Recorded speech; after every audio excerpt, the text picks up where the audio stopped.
Hi there, and welcome to this week's edition of Top End Track Talk. I'm Andrew O'Toole, and today we'll be previewing this coming Saturday's meeting here from Fanny Bay, which of course is St Patrick's Day, the 16th of March. Always one of the highlight fixtures on the Top End racing card. This year St Pat's meeting has attracted 48 acceptors in 6 races, an average of 8 runners per race. The feature has a 9-strong field and it promises to be an excellent contest with some talented milers down to do battle over the 1600 metres. The first on the card is the 0 to 58 event. It's over 1300. It's time to jump at 2:08 p.m. with the last, the St Pat's Cup, set to go at 5:13 p.m. In the first, the 4-leaf clover handicap, my numbers are 1, 2 and 6. Going here with the top weight, number 1 Rising Fire from the stable of Gary LaFoe, and to be ridden by Adam Nichols this week.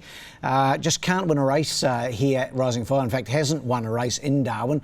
Has run a number of placings, including seconds at his last 2 starts. His last start second was a fresh up run behind the Stiffmeister. He loomed up like he was going to win it. That was on the 1st of March. Hit the front.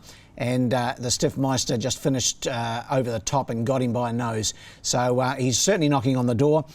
He carries 60 kilos here. He carried 61 last time. He's drawn the 1 gate. Adam Nichols takes the mount, and I've got him on top. To beat number 2, the Stiffmeister, who beat him last time, Jade Hampson aboard. The big difference this time is last time there was a 5 kilogram difference between the Stiffmeister and Rising Fire. This time there's only 1.5 kilos, so hence why I'm leaning towards Rising Fire to turn the tables on the Stiffmeister from the stable of Tayan Holter. And in for third, number 6 Proclesi, still a maiden, trained by Phil Cole. But its 3 starts in Darwin have been solid, and the senior rider Wayne Davis goes on. Not that Emma Lyons, the apprentice, has done anything wrong whatsoever in its 3 earlier starts, but I think the changer rider might work the oracle for Proclesi, and I've got it into run third. So my numbers in the first are 1, 2 and 6. The second is the smallest field of the day, the 5-runner Ladbrokes Summer Sprint Series Heat 8, the last heat of the Summer Sprint Series, over the 1300 metres, and my numbers here are 2, 1 and 3. Going here with number 2, Siakam. Won the St Pat's Cup on this day last year, trained of course by Gary Clark and Jared Todd in the saddle. Racing well, good second last time out behind the stablemate Bell's Banner, and the toughest to beat, no doubt, is number 1, Sakaro. But the reason I'm going with number 2 here, Siakam, is the 4-kilo pull in the weights. Sakaro racing really well for Phil Cole. Wayne Davis goes aboard this week, so no claim in the event. Emma Lyons has been aboard the last 4 or 5 times on Sakaro, but Wayne Davis on this time. He was beaten last time narrowly by Son of Bielski, who'll go around as probably the favourite or one of the favourites in the St Pat's Cup later in the day. And he's racing well, Sakaro. He's got to be the hardest to beat for Siakam. And in for third, number 3, Desert Dreamer. Jade Hampson takes the ride for Gary Clark.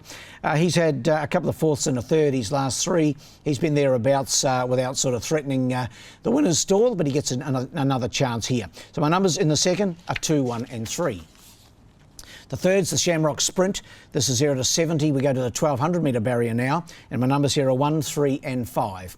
Number 1, Pop Magic, racing just absolutely in first-class order for Ella Clark. Won the wet season final here on the 3rd of February. That was the horse's last start. So has had a little break between runs. Stan Sakos has been riding this horse lately. He won on it last start and takes them out again. 58.5 kilograms, but drawn barrier 2. Got a decent record at the trip. It's 1 from 4. So I've got it on top, number 1, Pop Magic. To beat number 3, Mr Haverchat from the stable of Chris Nash. Jade Hampson aboard. 2 starts in Darwin to date for this horse. 2 good second placings behind Al Magnificence and then behind Swing with Junior. Slowly into stride last time, and that really cost Mr Haverchat. Had to do a little bit of work and then race wide approaching the home turn. But fought on, I thought, really solidly and points to another good run here. And in for third, number 5, Fly Nice. Last start winner for Phil Cole, Wayne Davis aboard. Wayno rode it when it won here on the 1st of March. Dropping in trip from the 1300 to the 1200, but shouldn't make too much of a difference, and I've got it into run third. So my numbers in race 3 are 1, 3 and 5. We go to the 4th, it's the Dublin Dash. Obviously all these races, as you can well imagine, named after the St Patrick's Day theme, or on the St Patrick's Day theme. This over the 1100 metres for the 0 to 58 gallopers, and my numbers here are 2, 1 and 3. Number 2, a newcomer to Darwin, Pharaoh Magic, from the stable of Gary Clark, Jared Todd aboard.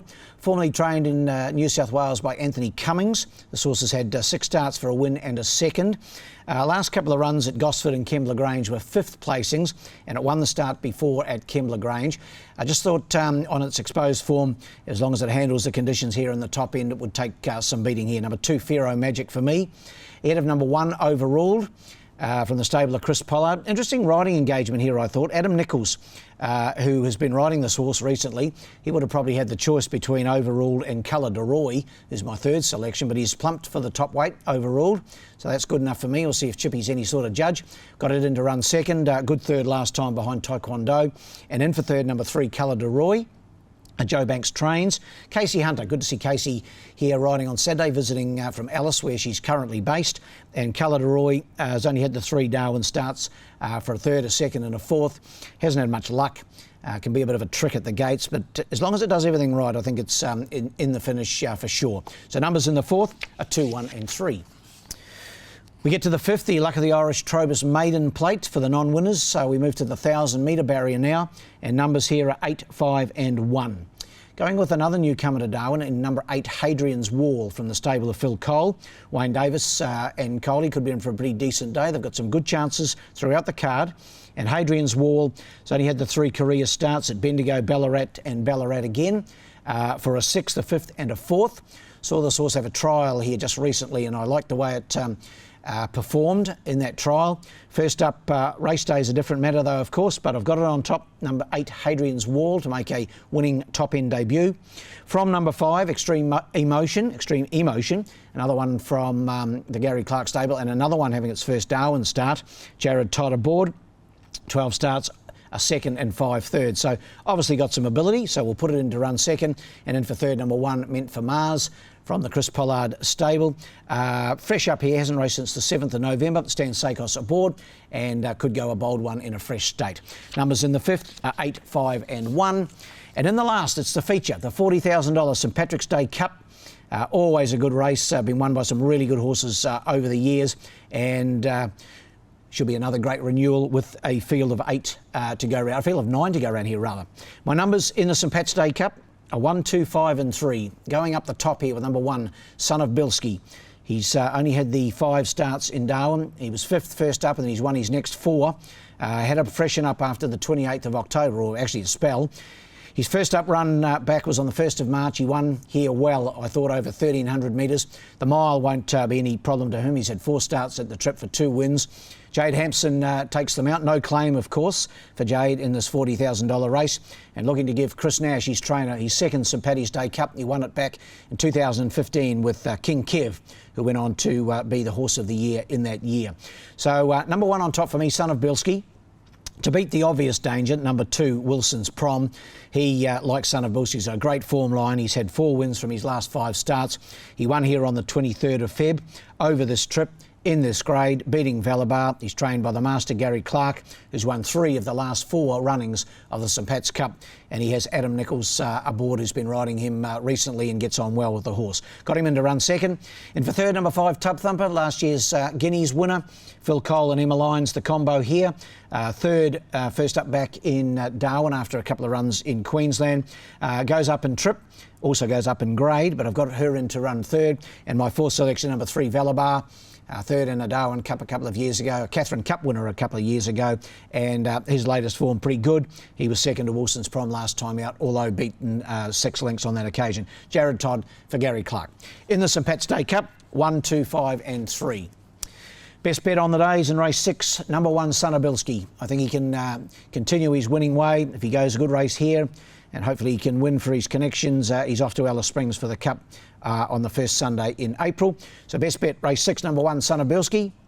Well, the best roughies in race 1, number 9, Rojo Boom. I didn't mind his run last time, hitting the line solidly. Of course, he's in the stable of Chris Pollard at the present time. And race 1, number 9, Rojo Boom, my best roughie of the day. Well, that wraps up this edition of Top End Track Talk, but we'll be back again next week to preview to the Friday the 22nd of March meeting here at Fanny Bay. No rest for the wicked, as they say. And don't forget, the Alice Springs Cup Carnival gets underway in the Red Centre this Sunday, the 17th of March. Of course, it will be St Pat's Day, and they'll have their version in the Red Centre to kick off the carnival this coming Sunday. So don't miss out on watching the Ellis races on Sunday after a great day here at Fanny Bay on Saturday. And until next week, good luck and good punting.